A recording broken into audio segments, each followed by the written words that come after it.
Good day everyone, this is Joy.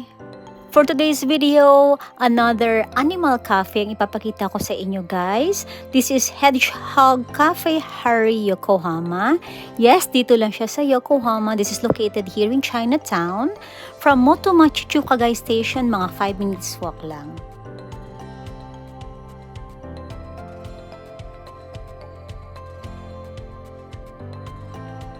This cafe has hedgehogs, ferrets, and meerkats.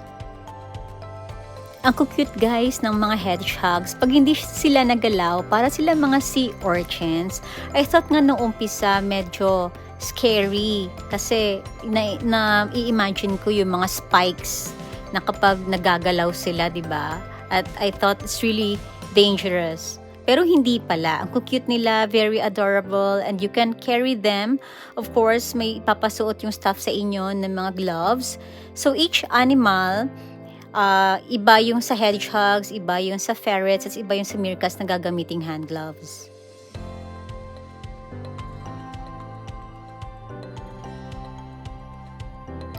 Hedgehogs are my favorite na kine-carry kasi ang cute talaga nila pagmasdan guys, and they are really adorable.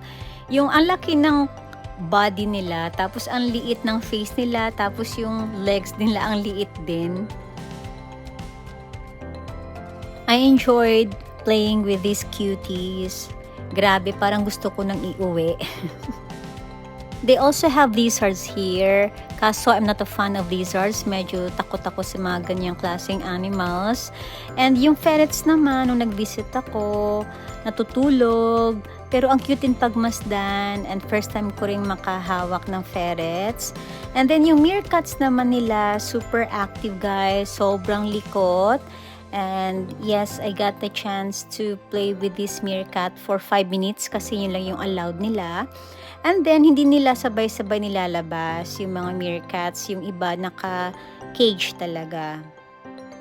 You can stay inside the cafe for 30 minutes, but if you want to stay longer, pwede naman, kaso may additional charges yon. And then, may kasama na siyang drink. I feel super happy every time I visit animal cafes like this, especially if nakikita ko yung mga animals na healthy, na active, and if they are really very well taken cared of ng owners.